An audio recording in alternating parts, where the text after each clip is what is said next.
네, 여러분 반갑습니다. 네, 전국에 이제 계리직을 준비하신 여러분 정말 반갑습니다. 오랜만에 뵙죠?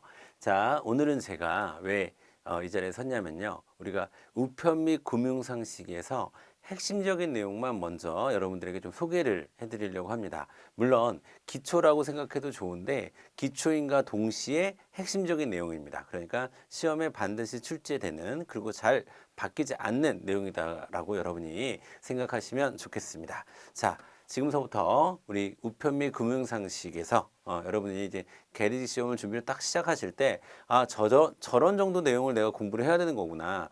저런 게 좀 더 중요한 거구나. 라는 것을 이제 파악하시고, 그 다음에 이것을 이제 기초로 하신 다음에 또 기본 이론 때 또 한번 들으시고, 그러면 좀 더 체계가 잡히겠죠. 그래서 오늘은 제가 어떤 진도별로 쭉 진행한다기보다는 핵심적인 테마들, 요소들을 하나하나씩 꺼내서 말씀을 드리는 걸로 하도록 하겠습니다.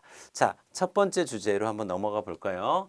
자, 제일 먼저 우리가 우편 사업의 특성을 좀 알아야 돼요. 우편 사업의 특성. 자, 우편 사업의 특성에서 우리가 꼭 빼놓지 말아야 될 게, 자, 우편 사업은 정부 기업이 운영한다라는 사실입니다. 정부 기업.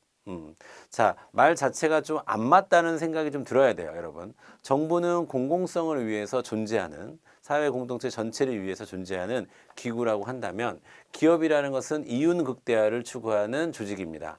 근데 이윤을 극대화하기 위한 조직인데 정부에서 운영한다? 이건 뭐지? 하는 느낌이 좀 있으셔야 돼요. 자, 우편 사업의 특징은 자, 일단 정부 기업을 다른 말로 우리 시험에서는 국가기업 정부직영이라는 표현을 쓰기도 한다라는 거 알아두시고, 자, 공익성과 기업성이라고 하는 거, 또 공익성과 또 이 말을 수익성이라고 여러분이 봐도 되겠죠. 자, 공익성과 수익성을 동시에 추구한다라는 약간 애매한 위상을 갖고 있는 겁니다. 뭐가요? 우편 사업이요. 네, 그런 느낌이 일단 있으셔야 되고요. 자, 그 다음에 자, 우리가 우편 이용 관계에서 우편을 이제 계약을 맺으면 우편 이용자와 우편 관서 간의 법적 계약 관계는 사법상의 계약 관계다라는 것을 알아두셔야 돼요. 사법이 적용되는 계약 관계다라는 겁니다. 여러분, 계약은 자, 우리가 공법, 사법이라는 개념이 있어요. 공법과 사법이라는 개념이 있는데, 자, 먼저 공법이라고 하는 것은요, 국가와 개인의 수직적 관계를 규정하는 것을 우리가 공법이라고 얘기하고요. 사법이라고 하는 것은요, 개인과 개인의 사적인 관계를 규정하는 것이 사법입니다. 그러니까 대표적인 게 민법 같은 게 있겠죠. 근데 이 사법이 적용된다라는 겁니다.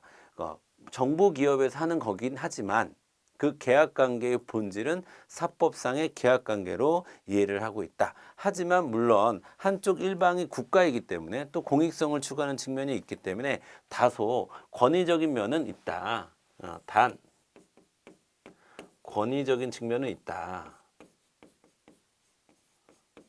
권위적인 면은 공존한다라고 여러분이 구분을 해주시면 될 것 같습니다. 자, 그 다음에 우리가 우편 계약을 맺을 때요. 우편 이용 계약을 맺을 때 언제 계약이 성립된 시기라고 보느냐.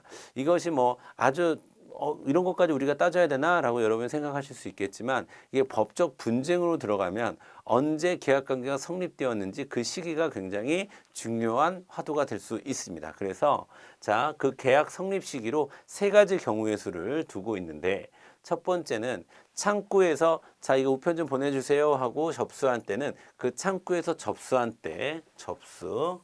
그 다음에 우체통을 이용하는 경우도 있겠죠. 그럴 때는 우체통에 넣은 때, 투입한 때.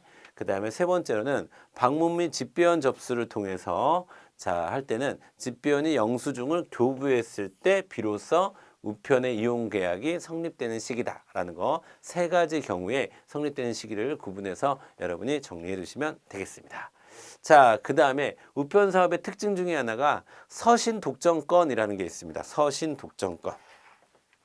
자, 그 얘기는 서신에 대한 송달은 국가가 독점한다라는 뜻입니다. 서신 송달은 국가가 독점한다. 그러니까 다른 개인 사업자가 우편 서신에 대한 것들은 할 수 없다라는 거예요.